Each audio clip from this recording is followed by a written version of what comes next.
엘리후가 말을 이어 이르되 나를 잠깐 용납하라. 내가 그대에게 보이리니 이는 내가 하나님을 위하여 아직도 할 말이 있음이라. 내가 먼 데서 지식을 얻고 나를 지으신 이에게 의를 돌려보내리라. 진실로 내 말은 거짓이 아니라 온전한 지식을 가진 이가 그대와 함께 있느니라. 하나님은 능하시나 아무도 멸시하지 아니하시며 그의 지혜가 무궁하사 악인을 살려두지 아니하시며 고난받는 자에게 공의를 베푸시며 그의 눈을 의인에게서 떼지 아니하시고 그를 왕들과 함께 왕좌에 앉히사 영원토록 존귀하게 하시며 혹시 그들이 족쇄에 매이거나 환난의 줄에 얽혔으면 그들의 소행과 악행과 자신들의 교만한 행위를 알게 하시고 그들의 귀를 열어 교훈을 듣게 하시며 명하여 죄악에서 돌이키게 하시나니 만일 그들이 순종하여 섬기면 형통한 날을 보내며 즐거운 해를 지낼 것이요 만일 그들이 순종하지 아니하면 칼에 망하며 지식 없이 죽을 것이니라. 마음이 경건하지 아니한 자들은 분노를 쌓으며 하나님이 속박할지라도 도움을 구하지 아니하나니 그들의 몸은 젊어서 죽으며 그들의 생명은 남창과 함께 있도다. 하나님은 공고한 자를 그 공고에서 구원하시며 학대당할 즈음에 그의 귀를 여시나니 그러므로 하나님이 그들을 환난에서 이끌어내사 좁지 않고 넉넉한 곳으로 옮기려 하셨은즉 무릇 그대의 상에는 기름진 것이 놓이리라. 이제는 악인의 받을 벌이 그대에게 가득하였고 심판과 정의가 그대를 잡았나니 그대는 분노하지 않도록 조심하며 많은 뇌물이 그대를 그릇된 길로 가게 할까 조심하라. 그대의 부르짖음이나 그대의 능력이 어찌 능히 그대가 공고한 가운데에서 그대를 유익하게 하겠느냐. 그대는 밤을 사모하지 말라. 인생들이 밤에 그들이 있는 곳에서 끌려가리라. 삼가 악으로 치우치지 말라. 그대가 환난보다 이것을 택하였느니라. 하나님은 그의 권능으로 높이 계시나니 누가 그같이 교훈을 베풀겠느냐. 누가 그를 위하여 그의 길을 정하였느냐. 누가 말하기를 주께서 불의를 행하셨나이다 할 수 있으랴. 그대는 하나님께서 하신 일을 기억하고 높이라. 잊지 말지니라. 인생이 그의 일을 찬송하였느니라. 그의 일을 모든 사람이 우러러 보나니 먼 데서도 보느니라. 25절까지 우리 36장 말씀을 읽었습니다. 이 욥기 36장은 37장까지 해서 엘리후의 마지막 발언이라고 불려지는 단락인데요. 물론 이제 32장부터 엘리후의 발언이 등장하고 있습니다. 근데 이제 앞의 내용들은 엘리후가 욥의 세 친구들을 비판하는 이야기, 또 욥을 비판하는 내용이 주를 이루었다면 이제 36장과 37장에서는 이 엘리후가 자기가 하고 싶은 말, 자기가 나타내고자 하는 말을 지혜라는 주제로 풀어내고 있습니다. 그래서 오늘 본문 2절 말씀을 잠깐 보시면 나를 잠깐 용납하라 그러면서 아직도 할 말이 있음이라 이렇게 얘기하죠.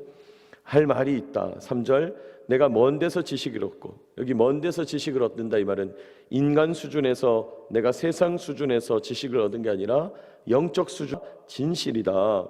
내가 온전한 지식을 가졌다. 내 말을 좀 들어봐라 이렇게 얘기합니다.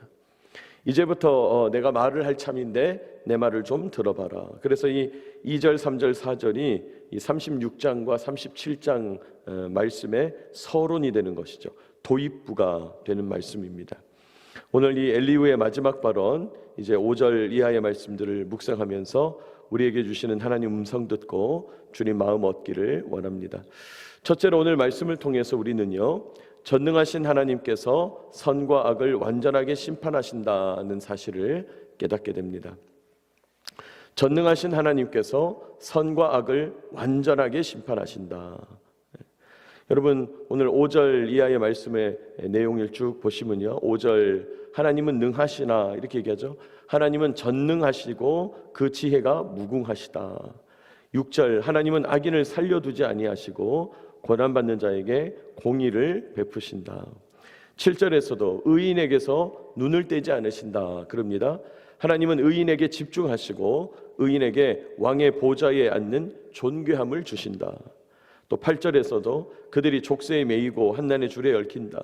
그들에게 족쇄, 환난의 줄, 즉 고통이 임하게 되면 9절 문제가 뭔지, 어떤 소행, 악행, 교만한 행위, 어떤 게 문제인지를 알게 하신다. 10절 그들의 귀를 열어 교훈을 듣게 하시고 그들의 귀에 교훈을 들려주시고 죄악에서 돌이키게 하신다. 이렇게 말씀합니다. 여러분 이 방금 본 내용들을 보시면 어떤 생각이 드십니까? 욥의 세 친구들이 하던 인과응보 이야기가 여기서도 반복적으로 다뤄지고 있는 거죠.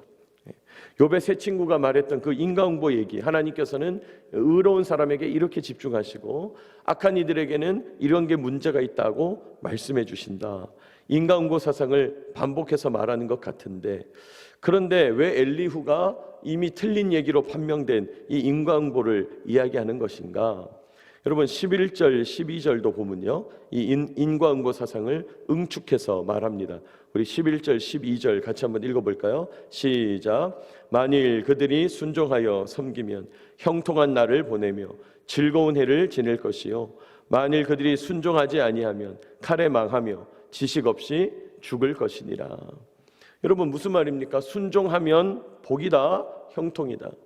불순종하면 망할 것이다, 그렇게 말하는 것이죠. 그런데 이건 인과응보 사상을 말하는 것이기도 하지만은 사실은 인과응보 이전에 하나님의 율법, 하나님의 말씀, 하나님의 지혜의 원리가 뭔지 이미 근본적인 걸 얘기하는 거죠. 여러분 성경은 여호와를 경외하는 것이 지혜의 근본이다, 여호와를 경외하는 것이 행복이다, 여호와를 경외하지 않는다면 그러므로 불행이다, 재앙이다, 멸망이다, 이런 말씀을 하죠. 여러분 이게 율법의 주제고 신명기 말씀의 주제죠. 너희들 하나님을 만나고 하나님과 바른 관계를 맺고 하나님을 의지하면 순종하면 복이다. 그러나 너희들 하나님을 외면하고 우상을 섬기면서 불순종하면 재앙이다, 멸망이다. 여러분 이게 율법의 주제라는 거예요. 오늘 이 엘리후는 인과응보 사상을 이야기하는 것 같지만 그걸 뛰어넘어서 말씀의 핵심 원리, 율법의 핵심 원리를 말하고 있다는 거예요. 자, 그러면 이 율법의 핵심 원리에서 중요한 건 뭐겠습니까? 어떻게 순종과 불순종을 판단하는가? 누가 순종과 불순종을 판단하는가? 그 문제가 남는 것이죠. 여러분 우리의 선과 악을 정확하게 구분할 수 있는 분이 누굽니까? 전능하신 하나님이에요.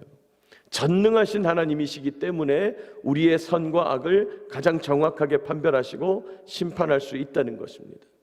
이 말을 뒤집어서 이야기하면 이런 뜻이죠. 우리 인간이 볼 때 선해 보여도 그게 선이 아니라는 거예요.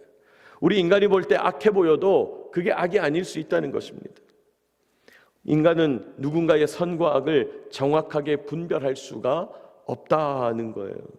그렇습니다. 여러분 우리는 누군가가 선한지 알 수 없어요. 여러분 누군가가 그 마음까지 선한지, 그 의도와 동기가 선한지, 그가 보이지 않는 영역까지 다 선한지, 그의 사생활 영역까지, 그의 은밀한 마음의 생각까지 선한지 아닌지 알 수 없다는 거예요. 반대의 경우도 마찬가지죠. 여러분 우리가 누구가 악한지도 알 수 없어요. 그 마음에 어떤 악이 도사리고 있는지, 그 의도와 동기에서 어떤 악한 생각을 하고 있는지, 그가 사람들이 안 보이는 곳에서 어떤 악을 하고 있는지, 눈을 피해서 어떤 생각을 하면서 악을 저지르고 있는지 알 수 없다는 것입니다. 여러분 세계 2차 대전 후에 나치 전범들이 체포가 돼서 형벌을 받게 되는데, 그 나치 전범들 중에 그 유대인들을 학살하게 되는 일에 아주 핵심적인 이 역할을 한 아돌프 아이히만이라는 사람이 있었다는 거예요. 그가 체포가 되어서 포로 수용소에 있었는데 그가 죽을 것이 확실하니까 탈출을 했어요. 15년 동안이나 도망을 다니면서 신분을 속이고 숨어서 살았다는 거예요. 그런데 이스라엘의 정보기관에서 끈질기게 추적을 해가지고 아르헨티나라는 곳에 숨어있던 그를 찾아냅니다. 그가 아르헨티나에서 신분을 속이고 아무렇지도 않게 평범한 회사원으로 살아가고 있더라는 거예요.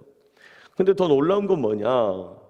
사람들이 생각할 때 유대인들을 수백만 명이나 죽인, 그 죽이는 역할 가운데서 아주 핵심적인 역할을 한 이 악랄한 죄인, 아마 이 사람에게는 엄청난 악이 있을 것이다, 드러나는 눈빛이 다를 거다, 다 이렇게 생각했다는 거예요. 그런데 재판 과정에서 그가 보여준 모습이 너무 충격적인 거죠. 평범한 옆집 아저씨 같은 그냥 중년 아저씨인 거예요. 그들의 이웃들은 그가 마음씨 좋은 그냥 옆집 사람, 평범한 사람 이렇게 기억하고 있더라는 거죠. 여러분 그렇습니다. 사람은요 겉으로 봐서는 모르는 거예요. 알 수 없어요. 사람은 사람을 속일 수 있어요. 이웃을 속일 수도 있고 가족을 속일 수도 있는 겁니다.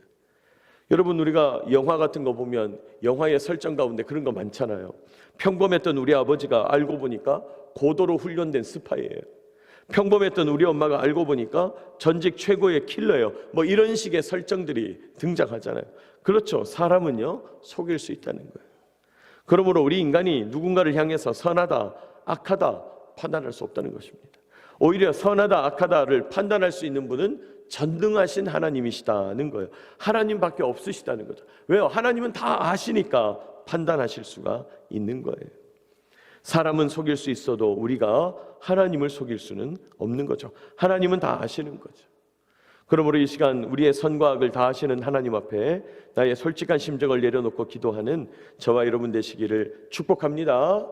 여러분, 하나님 앞에서 우리가 선합니까? 하나님 앞에서 우리가 악합니까? 내가 하나님 앞에서 하나님께 내려놓아야 될, 또 하나님 앞에서 내가 하나님 말씀에 비추어 봐야 될 나의 모습이 무엇인가? 여러분, 하나님 앞에 서야만 우리의 진짜 모습을 우리도 알 수 있다는 거예요. 사람은 사람을 속일 수 있다고 그랬는데요, 사람은 자신도 속입니다. 하나님 앞에서 나의 진짜 모습을 발견하게 되고 그것을 깨닫고 분별하는 저와 여러분 되시기를 축복합니다.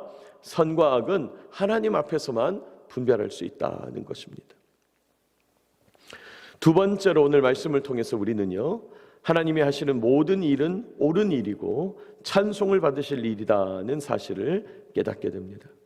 하나님이 하시는 모든 일은 옳은 일이고 찬송을 받으실 일이라는 거예요. 오늘 엘리후가 하나님이 행하시는 일에 우리가 그 어떤 이의를 제기할 수 없다. 앞에서도 그런 얘기했죠. 하나님이 결정하시는 일에 우리가 어떤 토를 달 수가 없다는 거예요. 여러분, 하나님이 욥에게 고난을 주셨다는 사실, 이건 사실이에요. 팩트예요. 욥이 당하는 고난은 악한 자에게 주어지는 징벌과 같은 것이다. 사실은 그것도 팩트예요. 그것도 진실이에요. 엘리후는 오늘 그걸 얘기하는 겁니다. 인정하라는 거예요. 욥, 당신이 지금 당하는 고난은 하나님이 주신 고난인데 악한 이들을 징벌할 때 주는 고난과 같은 모양새라는 걸 인정해야 된다. 이런 것은 욥의 능력이나 재산이나 욥의 물질로도 해결될 수 없는 거다. 그렇게 얘기하면서 오늘 보면 23절 보시면 이렇게 말합니다. 23절, 누가 그를 위하여 그의 길을 정하였느냐? 누가 말하기를 주께서 불의를 행하셨다 할 수 있으랴? 하나님이 결정하신 것에 누가 이의를 제기할 수 있냐?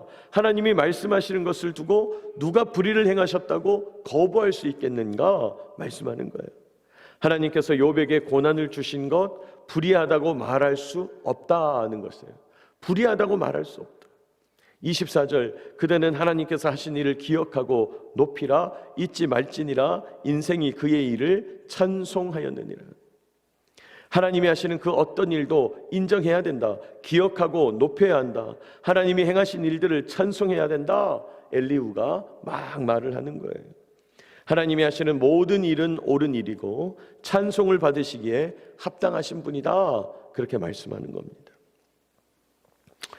여러분, 전능하신 하나님께서 때로 우리들에게 좋은 일을 주시죠. 복된 일을 주십니다. 아름다운 일, 긍정적인 일, 좋은 일, 기쁜 일, 이런 일들을 주실 때 있어요. 그런데 우리가 그런 선물을 받을 때도 하나님 앞에서 이 일을 제기할 수 없죠. 하나님 왜 나에게 이 선물을 줍니까? 이럴 수 없다는 거예요. 반대로 전능하신 하나님께서 우리들에게 재앙과 고통, 부정적인 일, 나쁜 일을 주실 때도 역시 우리는 이 일을 제기할 수 없어요. 왜 하나님 나를 이렇게 대접합니까? 왜 나에게 이렇게 어려움 줍니까? 라고 말할 수 없다는 거예요. 여러분, 이 사람이라는 존재는 참으로 간악해서요, 자신에게 좋은 일이 일어날 때는 자신이 왜 이렇게 좋은 대접을 받는가 의심을 안 하죠. 나한테 좋은 것 오니까 그저 좋죠. 잠시 좋은 일이 생겼으니 기쁘다, 좋다, 행복하다, 그렇게 느끼고는 그런 행복한 일, 좋은 일 나한테 온 거 당연하게 생각하는 거예요. 근데 반대로 사람은 어떻습니까? 자신한테 안 좋은 일이 생기면 의심하죠. 자기한테 안 좋은 일이 생기면 투정합니다. 거부합니다. 반항해요. 그리고 하나님 앞에서 막 저항하는 거죠. 내가 뭘 잘못했다고 나한테 이런 고통을 주냐? 내가 뭘 잘못했다고 나에게 이런 어려움을 주시는가? 힘들어하고, 해석이 안 돼서 고통하고, 부르짖고, 때로는 불평하고, 반항하고, 거부하는 거죠. 여러분, 참으로 간악한 인간의 본성인 거예요. 여러분, 제가 여러분에게 질문하고 싶어요. 우리가 하나님에게 좋은 대접을 받아야 될 이유가 뭐냐 말이에요. 하나님이 우리한테 좋은 것 주셔야 될 이유가 과연 뭐냐? 사람들은 이걸 의심하지 않아요. 아니, 하나님이 좋은 것 줘야지. 하나님이 우리한테 좋은 것 주시는 게 맞지. 그러니까 왜 그러냐고. 이유가 뭐냐고요.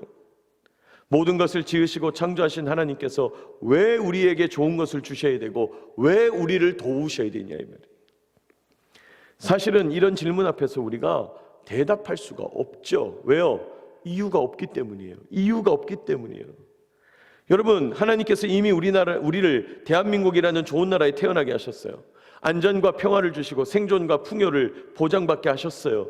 여러분, 왜 우리가 다른 힘든 나라에 태어나지 않고 이 나라에 태어났냐? 이것도 해석이 안 되는 거죠. 이것도 우리가 질문에 대답할 수 없는 거죠. 왜 나라는 인생이 여기보다 훨씬 못한 곳에서 태어나지 않고 이렇게 좋은 나라에 태어나서 평안을 누리냐? 이 질문에 대답할 수 있냐? 없다는 거예요. 그러므로 하나님이 때로 우리들에게 허락하시는 고난과 재앙, 그것도 하나님 앞에서 반항할 수 없어요. 좋은 것 주신 이유도 우리가 알지 못한다면 우리에게 고난을 주시는 것 앞에서도 불평할 수 없다는 거예요. 여러분, 하나님께서 어떤 결정을 내리시더라도 그것은 항상 옳고 찬송받으시기에 합당하다는 사실을 믿으시기 바랍니다.